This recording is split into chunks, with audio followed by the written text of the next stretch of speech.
fly. I call all the shots, rip all the spots, rock all the rocks, cop all the drops. I know you're thinking now when all the ball is stopped. You never home, gotta call me on the yacht. 10 years from now, we'll still be on top. Yo, I thought I told you that we won't stop. Now what you gonna do with a crew that got money much longer than yours? And a team much stronger. Hello, my name's Shauna Ulmer, and I've been working with my team, Amelia, Matt, and Shelby, on how to be happy with your career choice. Lessons from Shakespeare. Now, I wanted to begin the presentation by briefly discussing a little bit about William Shakespeare's writing style. Now, because Shakespeare had a unique style of writing, this allowed his writing to withstand the test of time. Some of his styles included his use of vivid imagery to portray his messages. He also had multiple themes that were embedded in his plays, but a dominant theme that was demonstrated was how power and greed will destroy one's life. And we'll show how this is related to career choice a little later in the presentation. Furthermore, Shakespeare's plays illustrated these two themes, often in the form of tragedy. Now, why are we even talking about Shakespeare? It turns out it's because Shakespeare's still hip. I'm with it. I'm hip. I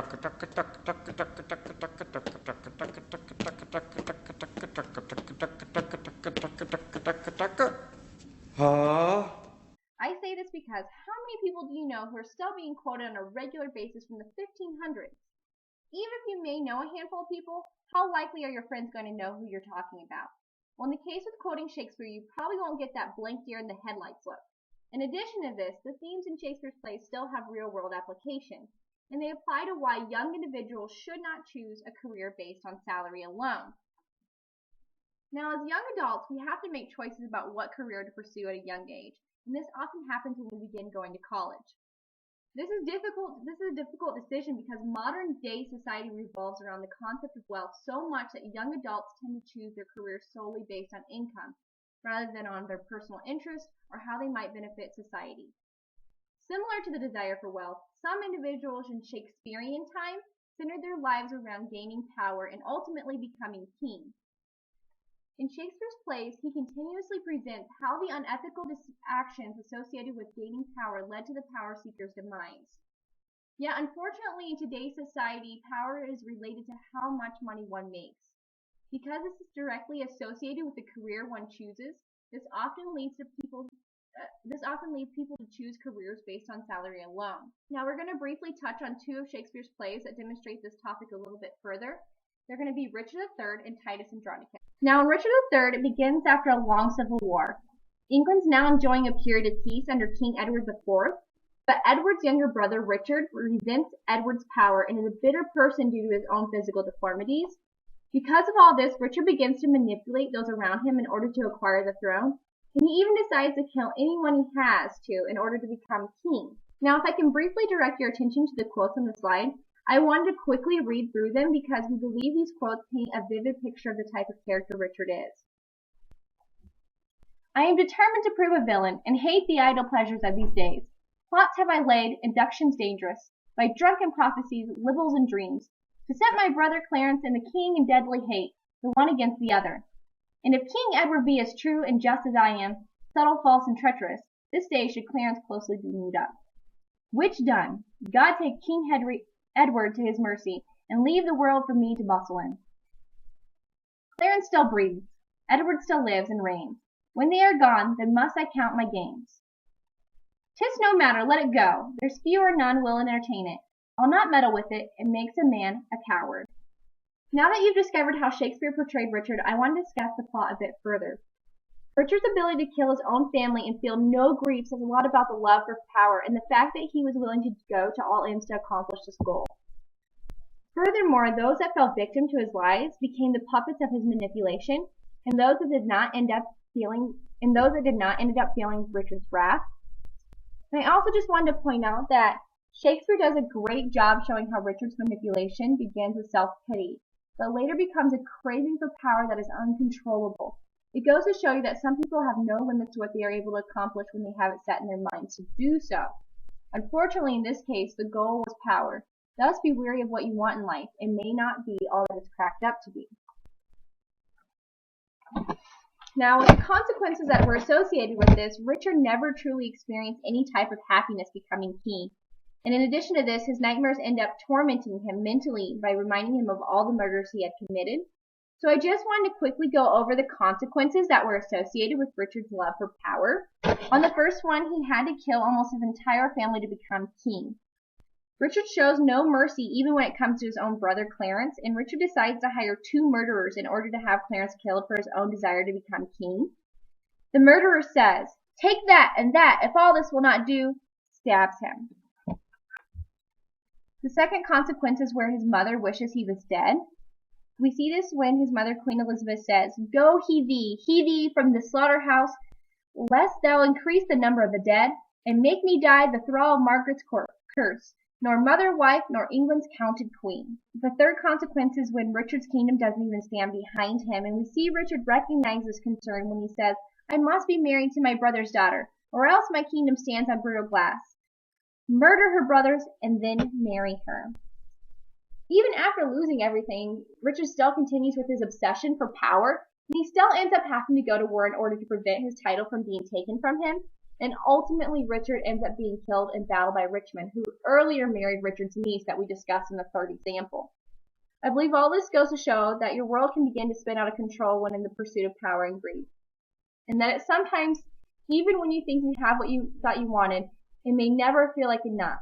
This comes back to the fact that you have to make decisions based on other motives that are more fulfilling in the long run. Now I'm going to let Matt discuss Shakespeare's plays, Titus and Andronicus. Titus Andronicus is one of Shakespeare's darker plays with rape, murder, and cannibalism. This play begins in Rome with the need for a new emperor, and Titus, a famous Roman general, is elected by the people to be the new emperor, but turns this down in favor of Saturnus, the son of the recently deceased emperor. Saturnus chooses Tamora, queen of the Goths, sworn enemy of the Romans, who Titus had just captured in a war, to be the empress of Rome. Tamora plots revenge with her lover Aaron against Titus for the murder of her son. One of her first acts is framing Titus's son for the murder of the emperor's brother. She then has her sons rape and mutilate Titus's daughter Lavinia. Titus's sons are then beheaded, and Tamara tries to further her plot by posing as revenge with her 2 sons to offer Titus justice for these killings. Titus knows this is Tamora and her sons, so he kills her sons and then cooks them in a pie, which then Tamora eats. A bloodbath then ensues as Titus kills Tamara and Lavinia, his daughter, who had been raped by Tamora's sons. This is then followed by Saturnus stabbing Titus, who is then killed by Lucius, one of Titus's sons. Lucius is then crowned the emperor of Rome and has Tamora's body fed to the beast and buries Aaron chest deep so that he will starve to death. As we can see, this play is extremely dark and is fueled upon pure desire for power and revenge. We see this through a number of characters throughout the play, but prior to this chaos ensuing, Titus states the following: "In peace and honor rest you here, my sons. Rome's readiest champions, repose you here and rest, secure from worldly chances and mishaps. Here lurks no treason, here no envy swells, here grow no damned grudges, here are no storms, no noise, but silence and eternal sleep. In peace and honor rest you here, my sons." Before Titus had gone crazy with revenge, he was a reasonable man who had faith in Rome, but he let this vengeance eat at him and ultimately ruining his life. Another instance of revenge turning against the character is seen with Aaron. Aaron, Tamora's lover, plots to get revenge on Titus. He states the following in a conversation with Tamora: "To do some fatal execution? No, madam. These are no venereal signs. Vengeance is in my heart, death in my hand, blood and revenge are hammering in my head." This then turns against Aaron, as this plot for deceit leads him to no avail. Aaron ends up being buried chest deep so that he will starve to death as punishment for this plot. Again, this desire for power eats away at a character with this example from Saturninus. Shortly after he had banished Lucius from Rome, in a conversation with Tamora about the people's love for Lucius, Saturninus states the following: "'Tis he the common people love so much. Myself hath often overheard them say, when I have walked like a private man, that Lucius's banishment was wrongful, and that they had wished that Lucius were their emperor."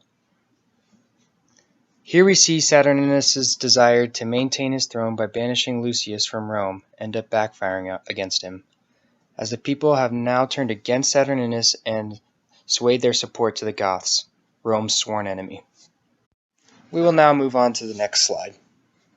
Here we can see a few more examples of the cause-effect relationship that power and revenge have. In this first example, when Titus's insanity has struck, he states the following: "This is the feast that I have bid her to, and this the banquet she shall surfeit on.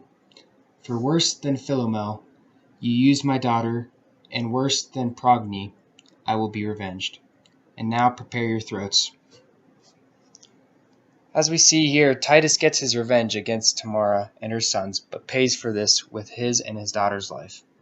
His famous legacy will now be tainted by his end-of-life insanity, all caused by this pursuit of vengeance. In another instance here, we have greed being the advocate for suffering. Aaron states the following: "To bury so much gold under a tree, and never after to inherit it. Let him that thinks of me so abjectly know that this gold must coin a stratagem." This goes back to Aaron's plot to get revenge against Titus with Tamara. He is seen being greedy here, and that, in addition to the plan of vengeance, leads to his savage death. His final example is the Queen of the Goths herself, Tamara. This whole play began with Tamara's plot to get revenge on Titus for killing her son. She states the following in the first act: "I'll find a day to massacre them all, and raise their faction and their family, the cruel father and his traitorous sons, to whom I sued for my dear son's life, and make them know what 'tis to let a queen kneel in the streets and beg for grace in vain." Tamara pays for starting this string of revenge and deceit a number of ways. Both her sons are murdered, and then she eats them unknowingly. Her lover Aaron is buried alive, and her husband the emperor Saturninus is murdered. And to top this off, her body is fed to wild animals. Shakespeare clearly portrays the fact a number of times here that the lust for power, greed, and revenge end up turning against you. Shakespeare clearly portrays the fact a number of times here that the lust for power, greed, and revenge end up turning against you. Though Titus Andronicus is a bit extreme and very dark, the message is conveyed. Now we're going to switch over to a few modern-day examples, but first a quick cartoon. For the modern-day example, we are going to look into the famous Enron case and how greed can make you do unthinkable things. For those of you that don't know, Enron was a major energy and commodities company. It was rated before its collapse by Forbes as one of the most innovative companies. Two people involved in the demise of Enron were Kenneth Lay, CEO for 17 years, and Jeffrey Skilling, CEO for 6 months. Kenneth Lay was convicted on 11 counts of securities fraud and related charges, but he had died before sentencing. Kenneth Lay had claimed that 90% of his wealth was in Enron, and this was due to the inflated stock price. Kenneth Lay and Jeffrey Skilling contributed to this inflated stock price through a number of practices.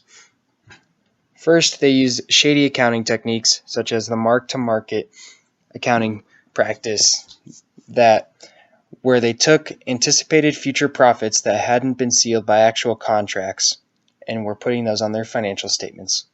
This led to misleading investors about anticipated free cash flows available to these investors. It also created a number of fraudulent assets on Enron's balance sheet. Another practice they engaged in was major blackouts in California. At that time, Enron was in charge of most of the power in California. Enron contributed to major blackouts in California, thus raising demand for electricity, and Enron was making profits off of these blackouts.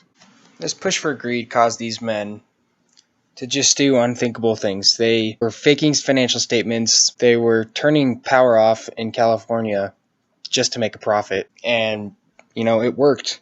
They ended up making tons and tons of money, but it ended up resulting in them getting caught. And Kenneth Lay, ended up dying. And Jeffrey Skilling is in the 14th year of a 24-year sentence. He's tried to go for parole a number of times, and that has not turned out in his favor.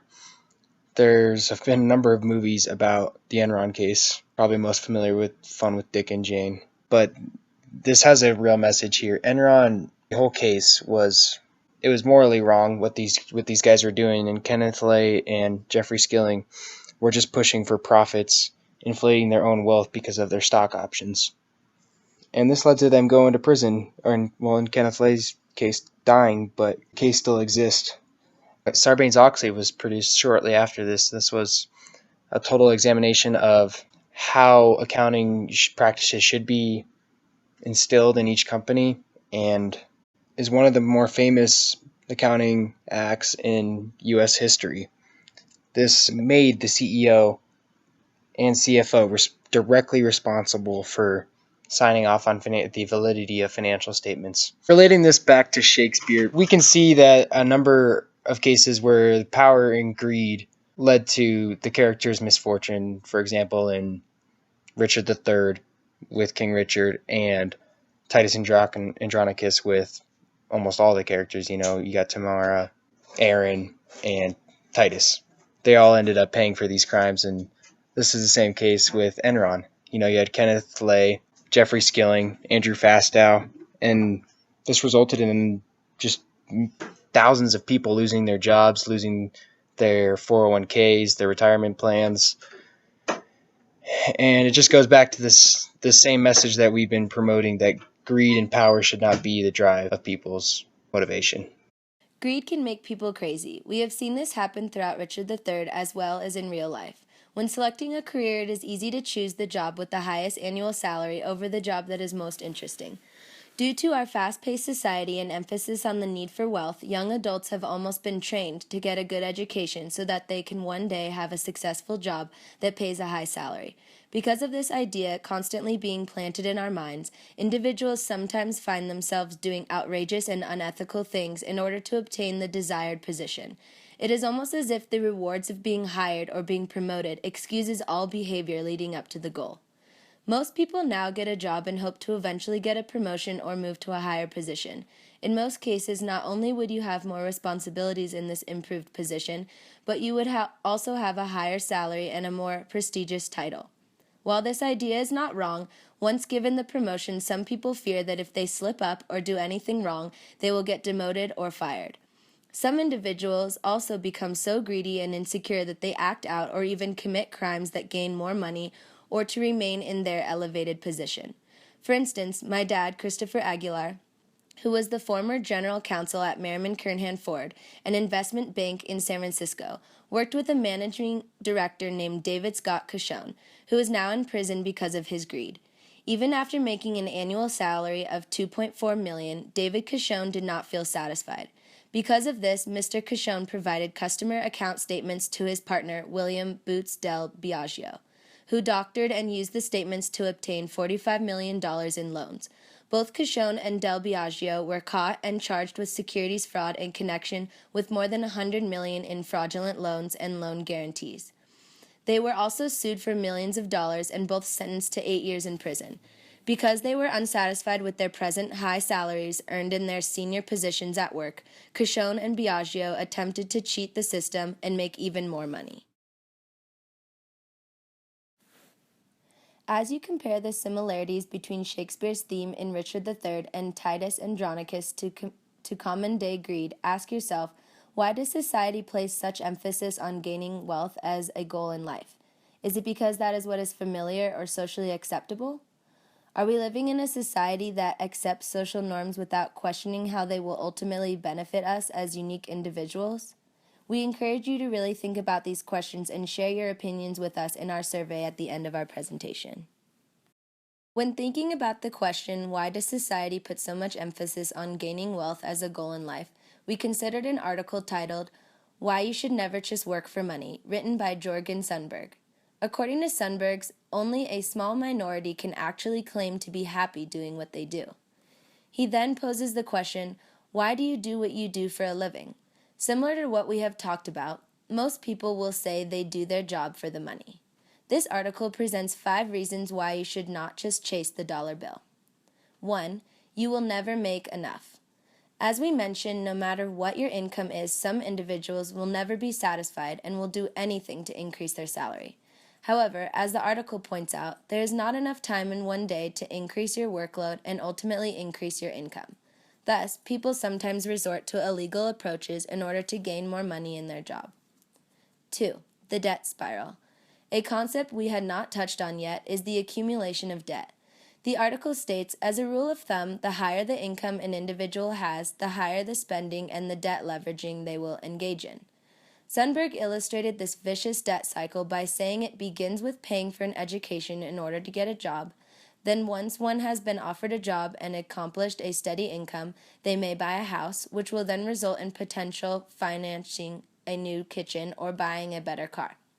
An important concept that this article highlights is that a job is only a temporary solution for paying off debt. 3. Taxation.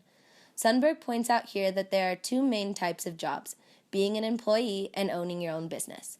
Being an employee is the worst place you can be from a taxation point of view because you pay higher taxes.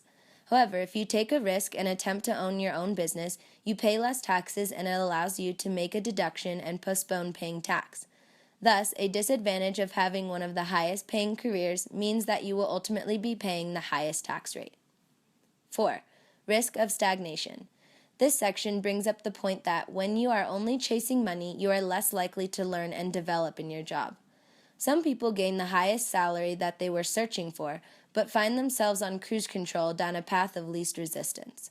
This could lead one to being exposed to less business scenarios and environments and may disable one from developing the deep problem-solving skills that one will need in order to make money outside of the workplace. 5. You become a slave to money. Sundberg shared the statistic that in the real world, 9 out of 10 employees will work just in order to make ends meet. Because of this, many fear that they will lose their job and not be able to provide for their family. This built-up fear can be hazardous and cause people to blame others for the fact that they do not have enough money. They give the example that one may find themselves blaming their manager for not increasing their salary. As we mentioned before, Shakespeare touches on the insecurities associated with being granted the desired position and fearing losing it.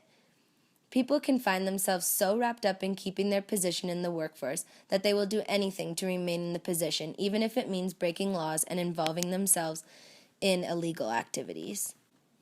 Thus, as Shakespeare once wisely stated, "Be not afraid of greatness. Some are born great, some achieve greatness, and some have greatness thrust upon them." Therefore, instead of seeking a job with a higher salary, one should seek more beneficial motivations when searching for a career, i.e., do what you love.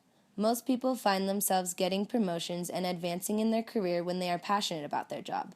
This way, as the article points out, you can earn a passive income without any continuous effort. Thus, try focusing on your interests rather than on gaining wealth and a steep annual income, and you may find yourself making a fair pay while achieving greatness. My name is Shakespeare William. I own the feather quill. I am the writer most familiar to you. My way with words amazes me. Came up with so many phrases me that still the number dazes me too. You gotta be cruel to be kind. If truth were known, love is blind. Yeah, each of these quotes you will find, it's what I do. Seen better days. That's one of his. Our salad days. He is the biz. All the world's a stage. They call me Billy Wills. May seem kinda scary, I'm a walking dictionary, sturdy with the wordy Shakespeare. Quality of mercy is not strained. Such stuff as dreams are made. Off with his head, my phrases you'll know. This is the short and long of it. Brevity is the soul of wit. As good luck would have it, you can quote.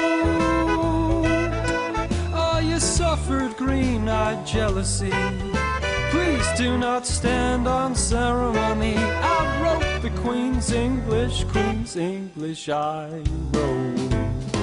It's Greek to me. That's a Shakespeare line. Meat and drink to me. He was the first to combine infinite variety.